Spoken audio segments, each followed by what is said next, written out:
الحمد لله نحمده ونستعينه ونستغفره ونؤمن به ونتوكل عليه ونعوذ بالله من شرور أنفسنا ومن سيئات أعمالنا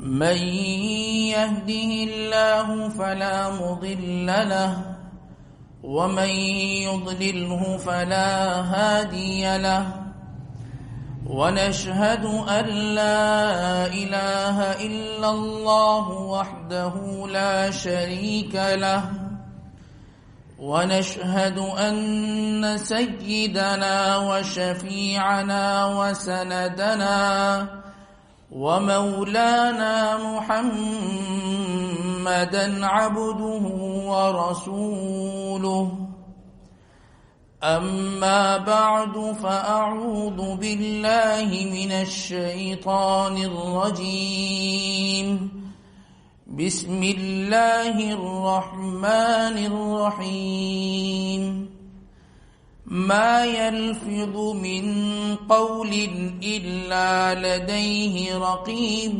عتيد وقال النبي صلى الله عليه وسلم من كان يؤمن بالله واليوم الآخر فليقل خيرا أو ليصمت وقال النبي صلى الله عليه وسلم من صمت نجا أو كما قال النبي صلى الله عليه وسلم يا رب صل وسلم دائما أبدا على حبيبك خير الخلق كلهم بارك الله لنا ولكم في القرآن العظيم ونفعنا وإياكم بالآيات والذكر الحكيم إنه تعالى جواد كريم قديم ملك بر رب رؤوف رحيم. انتہائی واجب الاحترام معزز سامعین گرامی، عزیز برادران اسلام، السلام علیکم ورحمۃ اللہ وبرکاتہ.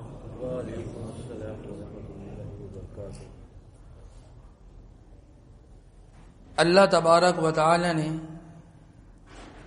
ہر انسان کے دل کے اندر ایسا نظام بنایا ہے کہ اس کے دل میں کچھ چاہتیں پیدا ہوتی ہیں. اس کا دل، اس کا دماغ کچھ نہ کچھ چاہ رہا ہوتا ہے، کچھ نہ کچھ خواہشات ہو رہی ہوتی ہیں. ان خواہشات کے اظہار کے لیے اللہ تبارک و تعالی نے تقریباً ہر انسان کو ایک آلہ دیا ہوا ہے، اور وہ آلہ زبان کا آلہ ہے. میرے دل کے اندر، آپ کے دل کے اندر کوئی خواہش پیدا ہوتی ہے، دل چاہتا ہے کہ میں یہ بات کہوں، تو معافی ضمیر کے اظہار کے لیے اللہ نے زبان دی ہے. اس زبان کے ذریعے سے میں اور آپ یہ بتلاتے ہیں کہ جی میری چاہت یہ ہے، جی میری خواہش یہ ہے، جی میں یہ چاہتا ہوں. اللہ نے اپنے معافی ضمیر کے اظہار کے لیے انسان کو یہ زبان عطا کی ہے. آپ ذرا سوچئے نا، اگر اللہ تبارک و تعالی یہ زبان نہ دیتے، انسان اندر چاہ رہا ہوتا کہ میں یہ کہوں، یہ ہو جائے، ایسا یہ معاملات اس طریقے سے ہونے چاہیے، لیکن اظہار کیسا کرے؟ اور اللہ کی یہ بڑی حکمت ہے کہ جو انسان قوت گویائی سے محروم ہوتا ہے نا، وہ قوت سماعت سے بھی محروم ہوتا ہے. کیوں؟ یہ بھی اللہ کی بڑی حکمت، اللہ کا بڑا احسان ہے اس پر کہ لا محالہ وہ 100 لوگوں سے 100 باتیں سنے گا. اب ایک دل کے اندر ایک لاوا پکے گا کہ یہ مجھے یہ کہہ رہا ہے، وہ مجھے یہ کہہ رہا ہے، اس کا یہ نظریہ ہے، یہ جھوٹ کہہ رہا ہے، یہ غلط کہہ رہا ہے. وہ اپنی بات کو بیان کیسے کرے؟ قوت گویائی نہیں ہے. اللہ نے بڑی حکمت کے ساتھ فیصلہ کیا کہ جس کے پاس قوت گویائی نہیں وہ قوت سماع سے بھی محروم ہے. بہرحال تو اللہ تبارک و تعالی نے ہر انسان کو یہ زبان عطا کی ہے. بہت بڑی نعمت ہے اللہ تبارک و تعالی کی. الحمدللہ الذی بنعمتہ تتم الصالحات. یہ اللہ کی بہت بڑی نعمت ہے جو اللہ نے مجھے اور آپ کو عطا کی ہے. یہ نعمت ایک طور پر نعمت کے لیے بھی ہم استعمال کر سکتے ہیں اور یہی میرے اور آپ کے لیے زحمت بھی بن سکتی ہے. یہی نعمت بھی بن سکتی ہے اور یہی زحمت بھی بن سکتی ہے. یہ 2 دھاری تلوار ہے. اگر یہی زبان ہے اور اس زبان سے آدمی 100 سال تک کفر کی زندگی گزار رہا ہو نا، اور ایک مرتبہ کہہ دے اشہد ان لا الہ الا اللہ واشہد ان محمد رسول اللہ، تو یہی آدمی جو کل تک اللہ کا باغی تھا، اللہ کا دشمن تھا، اللہ کو رتی برابر ذرے کے برابر یہ آدمی پسند نہیں تھا، اللہ کا محبوب بن جاتا ہے. کیا فرمایا کہ الاسلام یہدم ما کان قبلہ، کہ اسلام انسان کے پچھلے تمام گناہوں کو معاف کر دیتا ہے. ایک زبان نے ایک کلمہ تو نکالا اور کیا نکالا ہے، اور یہی زبان ہے پوری زندگی ولی اللہ بن کے گزار دی، اور اسی زبان سے ایک کلمہ کفر کہہ دیا نا، ایک کلمہ کفر کہہ دیا. وہ جو اللہ کا ولی، اللہ کا دوست، اللہ کا محبوب تھا، اللہ کا دشمن بن جاتا ہے، مباح الدم ہو جاتا ہے. اللہ کو رتی برابر پھر یہ آدمی پسند نہیں ہوتا. یہ زبان ہے، اسی سے انسان بنتا بھی ہے اور اسی سے بھی انسان بگڑتا بھی ہے. آپ صلی اللہ علیہ وسلم کی کیا تعلیمات ہیں؟ آپ کی تعلیمات یہ ہیں کہ جہاں یہ دیکھو کہ اس زبان سے الفاظ نکالنے میں خیر اور نفع ہے تو زبان سے الفاظ نکالو اور بات کرو. اور اگر کہیں دیکھو کہ یہاں بات کرنے کا کوئی فائدہ نہیں ہے، یہاں بات کرنے کا کوئی نفع نہیں ہے، کوئی خیر نہیں پھیلے گی، تو اپنی زبان کو بند رکھو، اپنی زبان کو اپنے کنٹرول کے اندر رکھو. آج کا ہمارا جو موضوع ہے وہ زبان کی حفاظت، یہ آج ہمارا موضوع ہے. اور اس موضوع کو لے کر ہم آپ کے سامنے کئی احادیث رکھیں گے جو مستند احادیث ہیں. امام الانبیاء سرکار دو عالم صلی اللہ علیہ وسلم سے یہ احادیث منقول ہیں. وہ احادیث انشاءاللہ ہم آپ کے سامنے رکھیں گے اور انسان پھر اپنا جائزہ لے کہ یہ ہم زبان جو اللہ نے ہمیں دی ہے، ہم واقعی ویسے ہی اس کو چلا رہے ہیں جیسے اللہ کا فرمان ہے، یا اپنے دل اور اپنی چاہت کے مطابق اس زبان کو چلا رہے ہیں. حضرت معاذ رضی اللہ تعالیٰ عنہ آپ صلی اللہ علیہ وسلم کی خدمت میں حاضر ہوئے. سنن ترمذی اور سنن ابن ماجہ کی روایت ہے. فرمایا کہ اے اللہ کے نبی، مجھے کچھ ایسے اعمال بتلا دیجئے کہ جن اعمال کو کرنے کی وجہ سے میں جنت میں بآسانی داخل ہو جاؤں. آپ صلی اللہ علیہ وسلم نے 5 اعمال بتلائے. 5 اعمال. فرمایا کہ ان تعبد اللہ ولا تشرک بہ، اللہ کی بندگی کرو، اللہ کو وحدہ لا شریک جانو، شرک نہ کرنا. پہلا عمل. الحمدللہ ہم سب کے اندر موجود ہے. الحمدللہ ہم سب مسلمان ہیں، کوئی اللہ کی ذات سے شرک کرنے کا قائل نہیں ہے. الحمدللہ. دوسرا عمل بتلایا، فرمایا کہ نماز پڑھا کرو، نماز پڑھا کرو. دوسرا عمل یہ بھی الحمدللہ اس کی کوئی نہ کوئی چاہت اور کوئی نہ کوئی رمق ہمارے اندر موجود ہے. نماز کا اہتمام پھر بھی ہم کر لیتے ہیں. اللہ قبول فرمائے اور ہمیں صحیح طور پر نماز کو صفات کے ساتھ بنا کر ادا کرنے کی توفیق عطا فرما دے. دوسری صفت کیا؟ نماز. تیسری صفت فرمایا کہ بھائی زکوٰۃ ادا کیا کرو. الحمدللہ اس پہ بھی ہمارے یہاں لوگ بڑے کاربند ہیں اور کوشش کرتے ہیں کہ جتنے مال کی زکوٰۃ ہو لوگ اس سے بڑھ کر ادا کرتے ہیں. الحمدللہ اللہ ان کی ادائیگی کو قبول فرمائے، ان کے جذبے کو قبول فرمائے. چوتھی چیز کیا فرمائی؟ فرمایا کہ رمضان المبارک کے روزے رکھا کرو. الحمدللہ ماحول ہے ہمارے یہاں رمضان کے روزے رکھتے ہیں اور انشاءاللہ رمضان آنے والا بھی ہے، انسان روزے رکھیں گے ہم. 5ویں چیز فرمائی کہ بھئی حج کیا کرو. ہر ایک کی خواہش ہے بیت اللہ جا کر دیکھے اور بیت اللہ کی چوکٹ پہ جا کر اپنا ماتھا ٹیکے، ہر انسان کی خواہش ہے۔ یہ 5 اعمال فرمائے کہ ان 5 اعمال پر عمل کرو گے، اللہ تبارک و تعالیٰ ان اعمال کی بنیاد پر تمہیں جنت میں داخلہ عطا فرما دے گا۔ پھر بعد میں کیا فرمایا؟ فرمایا کہ یہ اعمال تو بتلا دیے، کیا میں تمہیں ایسی چیز نہ بتلا دوں کہ جس چیز پر ان اعمال کا دار و مدار ہے، یعنی تم ان چیزوں پر اس وقت عمل کرو گے جب میری یہ بتائی ہوئی چیز تمہاری زندگی کے اندر ہوگی۔ فرمایا بتائیے، فرمایا کہ اس پر عمل کر لو، یہ سب کرنا آسان ہو جائے گا۔ آپ صلی اللہ علیہ وسلم نے صرف زبان سے نہیں بتلایا کہ یہ کر لو، آپ نے اپنے دستے مبارک سے اپنی زبان مبارک کو پکڑا اور پکڑ کر یہ دکھایا، فرمایا کہ کف لسانک، اپنی زبان کو کنٹرول میں رکھنا۔ پھر آگے جملہ فرمایا هل يكب الناس في النار على وجوههم الا حصائد السنتهم، کہ ایک بہت بڑی تعداد میں لوگ، تم جنت میں جانے کی بات کر رہے تھے نا، بہت بڑی تعداد میں لوگ اس زبان کی وجہ سے جہنم میں اوندھے منہ گرے ہوں گے۔ اس زبان کی وجہ سے آدمی اوندھے منہ گرا ہوا ہوگا۔ کیا؟ زبان اللہ کے احکامات کے مطابق نہیں چلائی۔ ایک روایت کے اندر آتا ہے آپ صلی اللہ علیہ وسلم نے ارشاد فرمایا کہ جب صبح ہوتی ہے نا تو ابن آدم کی اولاد، آدم کے بیٹوں کے سامنے اس کی جو زبان ہوتی ہے، اس کی زبان کے سامنے جسم کے تمام اعضاء ہاتھ جوڑ کر بیٹھ جاتے ہیں۔ صبح میں ہاتھ پاؤں سب زبان کے آگے ہاتھ جوڑ کر بیٹھ جاتے ہیں اور کیا کہتے ہیں؟ دیکھو استقمتی استقمنا، دیکھو اگر تم سیدھی چلی نا تو ہماری بھی خیر ہوگی، ہم بھی محفوظ رہیں گے، اور اعوججتی اعوججنا، اگر تم نے گڑبڑ کی نا تو پورا انسان ہی جہنم میں جائے گا نا، تو تمہاری وجہ سے ہم بھی جہنم میں چلیں گے۔ یہ زبان صحیح چلا لینا، یہ زبان صحیح کنٹرول میں رکھ دینا، اگر تم سیدھی چلتی گئی تو تمہاری وجہ سے ہم جنت میں جائیں گے، نعمتیں ہمیں مل جائیں گی، اور اگر زبان سے گناہ کیے اور زبان سے اللہ تبارک و تعالیٰ کی نافرمانیاں کی تو یہ یاد رکھنا، تو تم تو جاؤ گی تو اکیلی تھوڑی جاؤ گی، پورا جسم ہی جائے گا، تو ہاتھ پاؤں بھی ہم تمہاری وجہ سے جہنم کے اندر چلیں گے۔ جتنے فسادات اس دنیا کے اندر ہوتے ہیں نا، سب کی جو بنیاد ہے، جو انیشیل اسٹیج ہوتا ہے نا سب کا، وہ یہ زبان سے شروع ہوتا ہے۔ یہاں سے انسان بولتا ہے، یہاں سے الفاظ نکلتے ہیں، پھر انسان ہاتھ پاؤں پہ جاتا ہے، پھر انسان مار دھار پہ جاتا ہے، پھر انسان اور معاملات پہ جاتا ہے۔ کہاں سے شروع ہوتا ہے؟ یہ زبان سے۔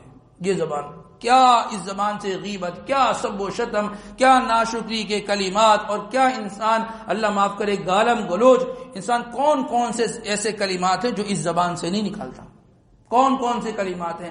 حضرت ابو ذر غفاری رضی اللہ تعالیٰ عنہ کو آپ صلی اللہ علیہ وسلم نے یہ بات فرمائی کہ اے ابو ذر، میں تمہیں 2 اعمال ایسے بتلا دیتا ہوں، 2 اعمال کہ جن اعمال کے کرنے کی وجہ سے تمہارے لیے جنت میں جانا کوئی مشکل نہیں، تمہارے لیے نجات کے فیصلے ہو جائیں گے۔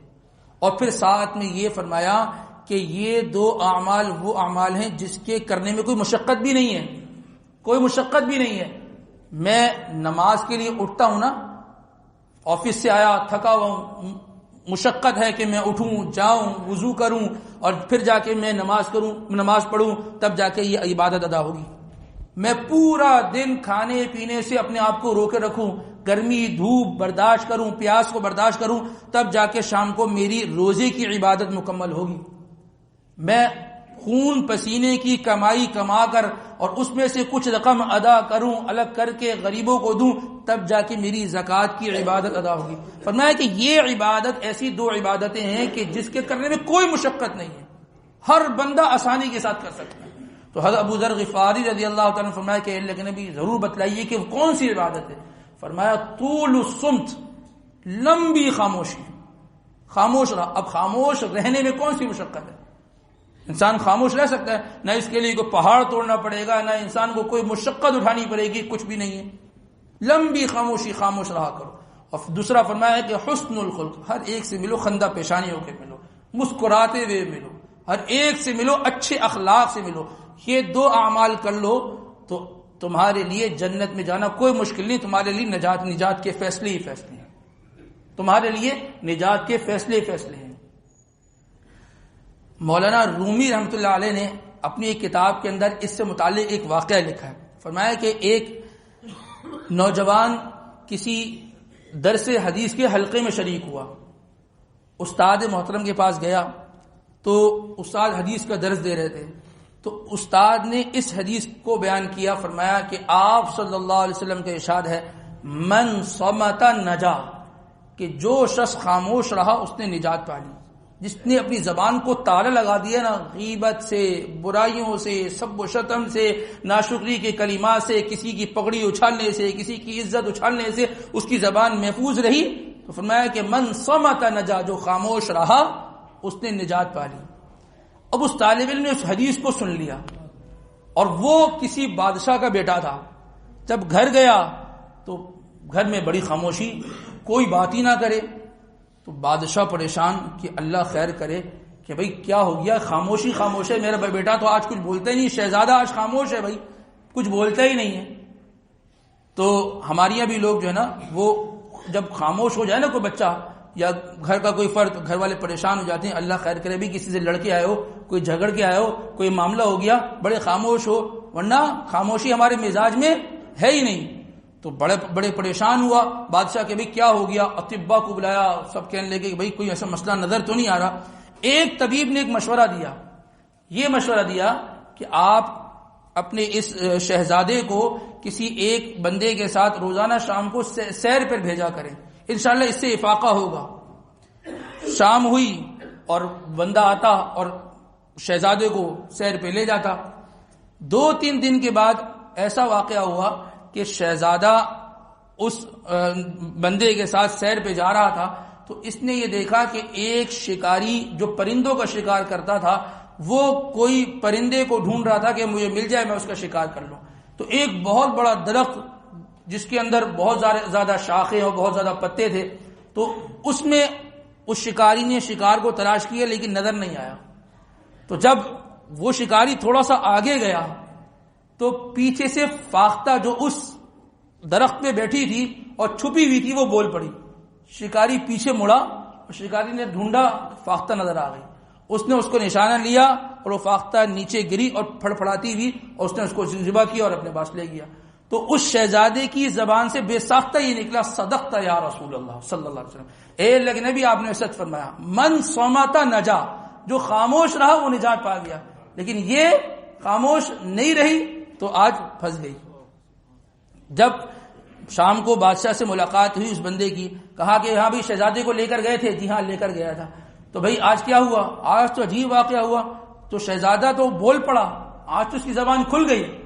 تو شہزادے بادشاہ نے کہا اچھا، تو یعنی یہ جو خاموش تھا یہ کسی بیماری کی وجہ سے نہیں تھا، یہ تو خود خاموش تھا۔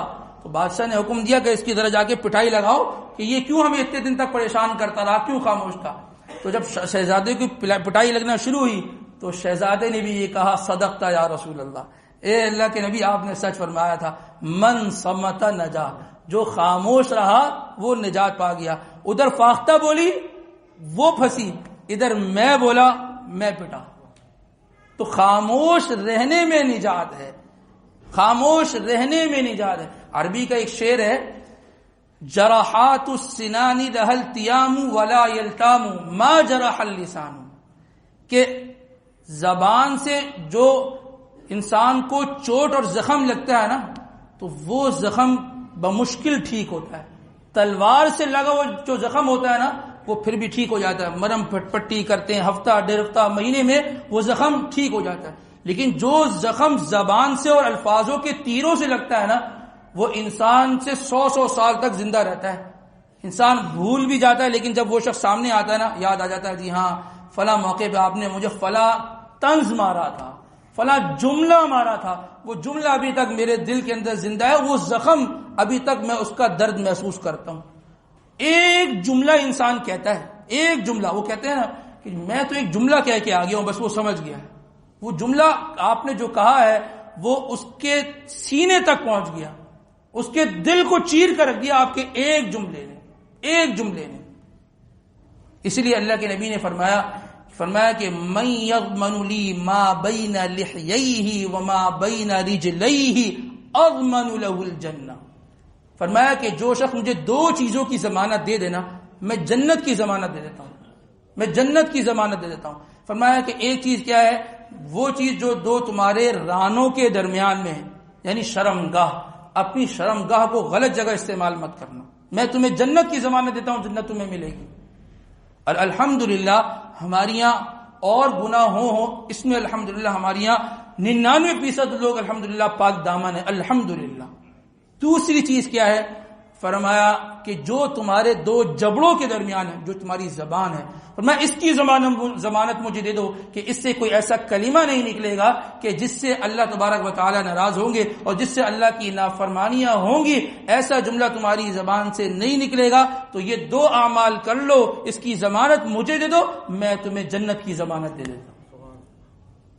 بخاری شریف کی روایت ہے، حضرت ابو ہریرہ رضی اللہ تعالیٰ عنہ فرماتے ہیں، فرمایا کہ بعض اوقات ایک انسان کا اللہ کی ہاں ایک مقام ہوتا ہے، وہ جنت کے بہت قریب ہوتا ہے اپنے اعمال کی وجہ سے، لیکن ایک جملہ اپنی زبان سے ادا کرتا ہے، ایک جملہ. اور یہ الفاظ حدیث کے الفاظ ہیں. فرمایا کہ اس جملے کی ادائیگی کے وقت اس کو اندازہ نہیں ہوتا وہ کیا کہہ گیا. انسان کی جب زبان چلتی ہے نا، وہ جو ردھم بنتا ہے نا، انسان بولنا شروع ہوتا ہے نا، وہ کچھ بول جاتا ہے کہ انسان کو پتہ ہی نہیں چلتا میں نے کہہ کیا دیا. انسان اپنی اگر وہ ریکارڈنگ سنے نا، انسان حیران ہو جائے کہ یار میں کیا کیا کہہ کے آ گیا. تو فرمایا کہ ایک جملہ ایسا نکلتا ہے اس کو پتہ نہیں ہوتا کہ وہ کیا کہہ گیا. تو اللہ تبارک و تعالیٰ اس کو جنت کے جو قریب پہنچ گیا تھا وہاں سے اٹھا کر اللہ اس کو جہنم میں پھینک دیتے ہیں. ایک جملہ ایسا ہوتا ہے، ایک جملہ. اور پھر فرمایا کہ ایک وہ آدمی ہوتا ہے جو جہنم کے بالکل کنارے میں پہنچ جاتا ہے، بس کنارے پہ کھڑا ہوتا ہے اور ایک جملہ کہتا ہے، ایک جملہ زبان سے نکلتا ہے. اور یہ الفاظ یہاں بھی موجود ہیں کہ اس کو الفاظ نکالتے وقت اس کو یہ اندازہ نہیں ہوتا وہ کتنا عمدہ کلمہ بول رہا ہے اور اللہ کیا اس کا کیا درجہ بن جائے گا. اور وہ زبان سے وہ کلمات نکال دیتا ہے، اللہ تبارک و تعالی اس کو جنت تک پہنچا دیتے ہیں اس ایک جملے کی وجہ سے. تو عزیز دوستو، پہلے سوچو، پھر تولو اور پھر بولو. اور ہماری یہ معاملہ الٹا ہے، پہلے بول دیتے ہیں، پھر سوچتے ہیں کہ یہ کیا کہہ دیا، پھر اندازہ ہوتا ہے ہاں بھائی یہ تو بڑا وزنی کلمہ میں نے کہہ دیا، یہ تو مجھے نہیں کہنا چاہیے تھا، کہ حضرت کیا کریں اب یہ تو منہ سے نکل گیا، اب کیا ہو سکتا ہے، اب کیا ہو سکتا ہے. تو اس لیے زبان کو اپنی کنٹرول میں رکھیں گے تو انسان کامیاب ہو جائے گا. ایک روایت کے اندر آتا ہے آپ صلی اللہ علیہ وسلم نے ارشاد فرمایا، من کان یؤمن باللہ والیوم الآخر، جو شخص اللہ پر ایمان رکھتا ہو اور آخرت کے دن پر ایمان رکھتا ہو، ہے نا الحمدللہ اللہ کی ذات پر ایمان ہے نا، آخرت ہوگی، ایک دن آخرت کا میدان سجے گا، ایمان ہے نا. فرمایا فلیقل خیرا او لیصمت، یا تو خیر کی بات کہے، الحمدللہ کہہ دے، سبحان اللہ کہہ دے، ہاں اس طریقے کی کلمات کہہ دے. اور اگر اس کے کہنے کی بھی سخت نہیں ہے نا تو او لیصمت، تو بھی زبان کو خاموش رکھے. اسی معاشرے میں ہمارے آپ کے درمیان رہنے والے بکثرت لوگ ایسے ہیں کہ جن کی زبان سے صبح سے لے کر شام تک ڈھیر ساری گالیاں نکلتی ہیں. اور میں آپ کو بتاؤں، آپ اس کی تصدیق کریں گے، ان کا تکیہ کلام ہوتا گالی. وہ بات کرتے ہیں، بات کی ابتدا گالی سے ہوتی ہے اور بات کی انتہا گالی سے ہوتی ہے. ان کو پتہ نہیں چلتا کہ اب وہ بات کرتے کرتے چند گالیاں ان کی زبان پر رٹی ہوئی ہوتی ہیں، وہ ٹھک سے گالی سے بات شروع کری اور ٹھک سے گالی پہ بات ختم ہوئی. ان کو پتہ نہیں چلتا کہ یار میں گالی بھی دے رہا ہوں. ان سے کہے نہیں یار گالی، اچھا یار وہ بس نکل گئی. کیسے نکل گئی؟ عادت تھی تو نکل گئی نا. ہاں کیا ہی اچھا ہو، الحمدللہ، ماشاءاللہ، سبحان اللہ، ان کلمات سے بات کا آغاز ہو اور ان کلمات پر بات کا اختتام ہو، کتنا ہی اچھا ہوگا. درمیان والی بات جو بھی ہوگی انشاءاللہ اگر اس میں کوئی غلطی کوتاہی ہو تو ابتدا اور انتہا کی جو اللہ کی حمد و ثنا بیان کی ہے اس سے انشاءاللہ وہ ختم ہو جائے گا. یہ عادت تو بنائے، عادت بنانے سے بنتی ہے. انسان جب بھی بات کرے، بات کرنے سے پہلے اللہ تبارک و تعالیٰ کا نام لے کر بات کرے. کیوں حکم دیا کہ ہر کام سے پہلے اللہ کا نام لو، بسم اللہ پڑھ کر کھاؤ، بسم اللہ پڑھ کر اٹھو، بسم اللہ پڑھ کر داخل ہو. ہر چیز میں داخل ہونے، نکلنے، پہننے، اوڑھنے، اتارنے، اس میں کیوں مسنون اعمال بتلائے؟ کیوں مصنون دعائیں بتلائیں؟ کہ تمہاری زبان جو ہے وہ اللہ کے ذکر سے تر ہونی چاہیے. لا یزال لسانک رطبا من ذکر اللہ، تمہاری زبان اللہ کے ذکر سے تر ہو. اور ہماری زبانیں اللہ کی نافرمانیاں، اللہ کی ناشکریاں، گالم گلوچ، سب و شتم، ناشکری کے کلمات سے ہماری زبانیں تر ہیں. اور کچھ نوجوانوں کی عادت یہ ہوتی ہے کہ گنگنانے کی عادت ہوتی ہے، وہ زبان سے گانے گاتے ہیں، چند کلمات سیکھ لیے جاتے ہیں، موٹر سائیکل چلا رہے ہیں، گاڑی چلا رہے ہیں، اکیلے میں بیٹھے ہیں اور ٹانگ ایک ہل رہی ہوتی ہے، جھوم رہی ہوتی ہے اور زبان سے وہ کلمات گانے کے نکل رہے ہوتے ہیں. یہ کہاں سے عادتیں ڈلی ہیں؟ یہ کہاں سے ہماری زندگی میں آئی ہیں؟ ہمیں تو اس بات کی تعلیم دی تھی کہ تمہاری زبان پہ قرآن ہونا چاہیے. سالہ سال گزر جاتا ہے، قرآن کا ایک رکوع پڑھنے کا موقع نہیں ملتا ہے. اور پورا دن گزر جاتا ہے کہ کوئی گھنٹہ ایسا نہیں جاتا کہ جس گھنٹے میں انسان کی زبان سے گالی نہ نکلی ہو اور انسان کی زبان سے اللہ کے نافرمانی والے کلمات نہ نکلے ہوں. اللہ تبارک و تعالیٰ سے دعا کرتے ہیں کہ اللہ تبارک و تعالیٰ ہمیں دیگر اعضاء سمیت اپنی زبان کو قابو میں رکھنے کی توفیق نصیب فرما اور اپنی اطاعت اور احکامات کے مطابق اس کو چلانے کی ہمیں توفیق نصیب فرما. اللہ ہمیں کہنے سننے کے ساتھ ساتھ عمل کرنے کی توفیق عنایت فرما دے.